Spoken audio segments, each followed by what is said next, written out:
ഇന്നത്തെ സ്വാഗത സംഘ രൂപീകരണ യോഗം വിഴിഞ്ഞം അന്താരാഷ്ട്ര തുറമുഖത്തിൻ്റെ അടുത്ത 3 ഘട്ടങ്ങളുടെ പ്രവർത്തനോദ്ഘാടനം, നിർമ്മാണോദ്ഘാടനം 2026 ജനുവരി 24-ാം തീയതി 4 മണിക്ക് ബഹുമാനപ്പെട്ട മുഖ്യമന്ത്രി നിർവഹിക്കാൻ പോകുന്നു എന്നതാണ് ഈ സംഘാടക സമിതിയുടെ ലക്ഷ്യം.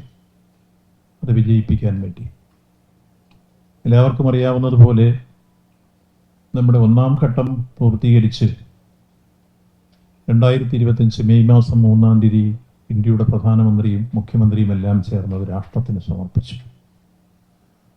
നമ്മൾ വാണിജ്യാടിസ്ഥാനത്തിലുള്ള പ്രവർത്തനങ്ങൾ ആരംഭിച്ചത് 2024 ഡിസംബർ 3-ന്. അന്നാണ് കംപ്ലീഷൻ സർട്ടിഫിക്കറ്റ് ഞങ്ങളുടെ കയ്യിൽ ബന്ധപ്പെട്ട കമ്പനികൾ എത്തിച്ചേർത്തത്.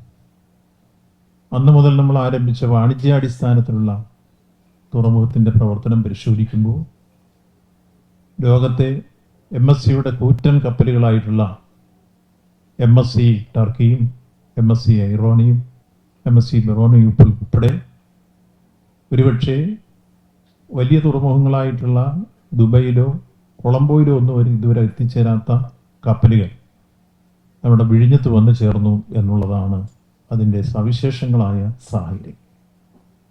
നമ്മൾ ടാർഗറ്റ് ചെയ്ത ഒരു വർഷത്തിനുള്ളിൽ 10 ലക്ഷം കണ്ടെയ്നർ, അതായത് TEU കൈകാര്യം ചെയ്യുമെന്നായിരുന്നു.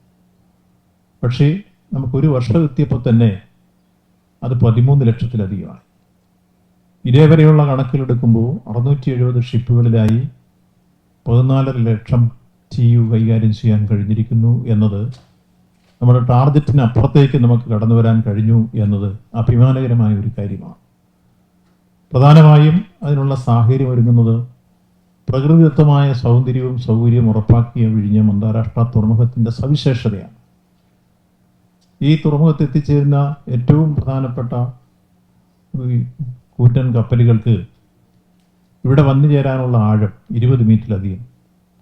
അതോടൊപ്പം തന്നെ ഒരു ഷിപ്പ് വന്നു പോയി കഴിഞ്ഞാൽ പിന്നീട് ട്രജ് ചെയ്തതിന് ശേഷം മാത്രമേ അടുത്ത ഷിപ്പ് വരാവൂ എന്നുള്ളത് പല തുറമുഖങ്ങളിലും അനുഭവപ്പെടുന്ന പ്രയാസങ്ങളാണ്.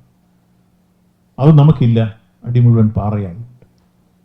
മറ്റൊന്ന്, നമ്മുടെ അന്തർദേശീയ കപ്പൽ ചാനലിന് 10 നോട്ടിക്കൽ മൈൽ മാത്രമാണ് നമ്മുടെ അകലം തുറമുഖത്തിന്. അതേസമയത്ത് കൊച്ചി പോലും 73 നോട്ടിക്കൽ മൈൽ അകലെയാണ് തുറമുഖം നിൽക്കുക. അന്താരാഷ്ട്ര കപ്പൽ ചാനലിന് തൊട്ടടുത്ത് വിഴിഞ്ഞം പ്രകൃതിദത്തമായ സൗകര്യത്തോടും സൗന്ദര്യത്തോടും കൂടി നിൽക്കുന്നു എന്നുള്ളത് കൊണ്ട് തന്നെ അത് പ്രയോജനപ്പെടുത്തിക്കൊണ്ടാണ് നമ്മുടെ ഈ പ്രവർത്തനങ്ങൾ മുന്നോട്ട് നീങ്ങിക്കൊണ്ടിരിക്കുന്നത്. അത് നമ്മൾ പ്രതീക്ഷിച്ചതിലേറെ വിജയകരമായി മാറിയിരിക്കുന്നു എന്നുള്ളതാണ് അതിലെ സവിശേഷം.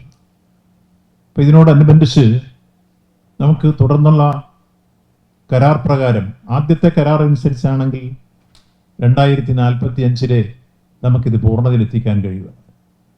നമ്മൾ പുതുക്കി നിശ്ചയിച്ചിട്ടുള്ള കരാർ അനുസരിച്ച് 2028 ഇത് പൂർത്തീകരിക്കാൻ കഴിയുന്ന രൂപത്തിൽ 2, 3, 4 ഘട്ടങ്ങൾ ഒരുമിച്ച് പൂർത്തീകരിക്കാൻ കഴിയുന്ന രൂപത്തിലേക്കാണ് പുതിയ കരാർ ഉണ്ടാക്കിയത്. ഏതാണ്ട് 10,000 കോടി രൂപയോളം അതിന് ചെലവ് പ്രതീക്ഷിക്കുന്നു. അത് എല്ലാ അർത്ഥത്തിലും കരാർ അനുസരിച്ച് തന്നെ നടപ്പാക്കാൻ അദാനി ഗ്രൂപ്പും മുന്നോട്ട് വന്നിട്ടുണ്ട്. അതിൻ്റെ അടിസ്ഥാനത്തിൽ ആ നിർമ്മാണ പ്രവർത്തനങ്ങൾ തുടങ്ങുന്നതിൻ്റെ ഉദ്ഘാടനമാണ് 2026 ജനുവരി 24-ാം തീയതി 4 മണിക്ക് നമ്മൾ ആ സങ്കേതത്തിൽ തന്നെ വെച്ച്, മുമ്പ് മീറ്റിംഗ് നടന്ന സ്ഥലത്ത് തന്നെ വെച്ച് അതിൻ്റെ നിർമ്മാണ പ്രവർത്തന ഉദ്ഘാടനം നിർവഹിക്കാൻ പ്ലാൻ ചെയ്യുന്നു. അതിൽ ബഹുമാനപ്പെട്ട മുഖ്യമന്ത്രി നിർമ്മാണ പ്രവർത്തനങ്ങൾ ഉദ്ഘാടനം ചെയ്യും. കേന്ദ്രത്തിലെ തുറമുഖ വകുപ്പ് മന്ത്രി സർബാനന്ദ സോനോവാൾ പങ്കെടുക്കുമെന്ന് അറിയിച്ചിട്ടുണ്ട്. നമ്മൾ ബഹുമാനപ്പെട്ട പ്രതിപക്ഷ നേതാവും നമ്മുടെ മന്ത്രിമാരായിട്ടുള്ള ശിവൻകുട്ടിയും അതുപോലെ തന്നെ GR അനിലും സജി ചെറിയാനും ധനകാര്യമന്ത്രി ബാലഗോപാൽ ഉൾപ്പെടെയുള്ള ആളുകൾ പങ്കെടുക്കണമെന്നാണ് പൊതുവെ നമ്മൾ ആലോചിച്ചിട്ടുള്ളത്. അതിൻ്റെ അടിസ്ഥാനത്തിൽ ഇന്ന് എല്ലാവരെയും കത്ത് കൊടുത്ത് ക്ഷണിക്കാനുള്ള ഏർപ്പാടുകൾ ചെയ്തിട്ടുണ്ട്. അതോടൊപ്പം നമുക്കതിൻ്റെ പ്രവർത്തനങ്ങൾ ഭംഗിയായി കൊണ്ടുപോകാൻ സഹായിക്കുന്ന ഉദ്ഘാടനം നടക്കുമ്പോൾ തന്നെ അതൊരു നല്ല പങ്കാളിത്തത്തോടു കൂടിയുള്ള ഒരു പരിപാടിയാക്കി മാറ്റണം എന്ന കാഴ്ചപ്പാടിലാണ് ഈ പ്രദേശത്തെ ബഹുമാന്യരായ ജനപ്രതിനിധികളെയും ഉദ്യോഗസ്ഥ പ്രമുഖരെയും അതുപോലെ തന്നെ ഷിപ്പുമായി ബന്ധപ്പെട്ടതും തുറമുഖവുമായി ബന്ധപ്പെട്ട അതിലെ പ്രധാനപ്പെട്ട പ്രവർത്തകരെ ഉൾപ്പെടെ ഇങ്ങനെയൊരു യോഗം വിളിച്ചിട്ടുള്ളത്. അതിനാൽ നമുക്ക് ആ പരിപാടി ഏറ്റവും മെച്ചപ്പെട്ടതിലാക്കാൻ വേണ്ടിയുള്ള എല്ലാ സഹായവും സഹകരണങ്ങളും സാന്നിധ്യങ്ങളും പങ്കാളിത്തവും ഉണ്ടാകണമെന്നാണ് വിനയപൂർവ്വം അഭ്യർത്ഥിക്കാറുള്ളത്. നമ്മൾ ഈ രണ്ടാം ഘട്ടം തുറമുഖത്തിൻ്റെ നിർമ്മാണ പ്രവർത്തനം ഉദ്ഘാടനം ചെയ്യുന്നതോടൊപ്പം മറ്റൊരു നേട്ടം കൂടി ഈ ഘട്ടത്തിൽ നമ്മൾ കൈവരിക്കുന്നുണ്ട്. അത് മറ്റൊന്നുമല്ല, കരമാർഗമുള്ള നമ്മുടെ കണ്ടെയ്നറുകളുടെ നീക്കത്തിന് വേണ്ടി നമ്മൾ താൽക്കാലികമായ ഒരു അപ്രോച്ച് റോഡ് നിർമ്മിക്കുന്നു. ആ അപ്രോച്ച് റോഡിൻ്റെ നിർമ്മാണ പ്രവർത്തനങ്ങളും പൂർത്തീകരിച്ചിരിക്കുന്നു. ഇതിനോടനുബന്ധിച്ച് അതുകൂടി നമുക്ക് ഉദ്ഘാടനം ചെയ്യാൻ കഴിയുന്ന രൂപത്തിലേക്കാക്കി മാറുകയാണ്.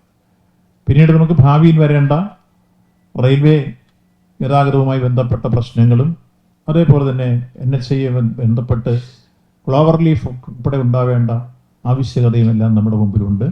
അത്തരം പ്രവർത്തനങ്ങളെ സംബന്ധിച്ചോളം യുദ്ധകാലാടിസ്ഥാനത്തിലുള്ള പ്രവർത്തനങ്ങൾ നടന്നുകൊണ്ടിരിക്കുകയാണ്.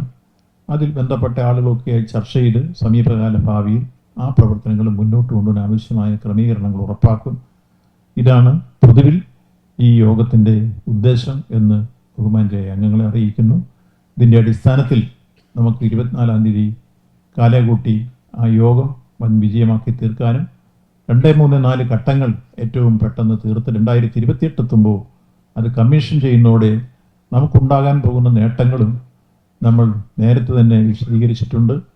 മുമ്പ് നമ്മൾ ഉണ്ടാക്കിയ കരാർ അനുസരിച്ചാണെങ്കിൽ 2045 മാത്രമേ നമുക്ക് റിട്ടേൺ ഉൾപ്പെടെ ഉണ്ടാകുമായിരുന്നുള്ളൂ. അതിൽ വ്യത്യസ്തമായി 2028 ഇത് പൂർത്തീകരിക്കുന്നതോടുകൂടി നമുക്കുണ്ടാകുന്ന റിട്ടേൺ ഉൾപ്പെടെ ഏറ്റവും പ്രധാനപ്പെട്ടതാണ് എന്ന കാര്യം മനസ്സിലാക്കി ഇവിടെ നമ്മുടെ സാമ്പത്തിക മേഖലയിൽ, കാർഷിക മേഖലയിൽ, വ്യവസായ മേഖലയിൽ, തൊഴിൽ മേഖലയിൽ എല്ലാം വൻ പുരോഗതി ഉറപ്പാക്കാൻ കഴിയുന്ന രൂപത്തിലുള്ള പശ്ചാത്തല സാഹചര്യങ്ങൾ കൂടി വിവരപ്പെട്ടു വരുന്നു എന്നുള്ള സന്തോഷ വാർത്തയും സൂചിപ്പിച്ചുകൊണ്ട് ഇതിൽ പങ്കെടുത്തവരെയെല്ലാം പ്രത്യേകമായി തുറമുഖ വകുപ്പിന് വേണ്ടി അഭിവാദ്യം ചെയ്തുകൊണ്ട് നിങ്ങളുടെ എല്ലാവരുടെയും സാന്നിധ്യവും സഹകരണവും പങ്കാളിത്തവും ഉണ്ടാകണമെന്ന് വിനയപൂർവ്വം അഭ്യർത്ഥിക്കുന്നു.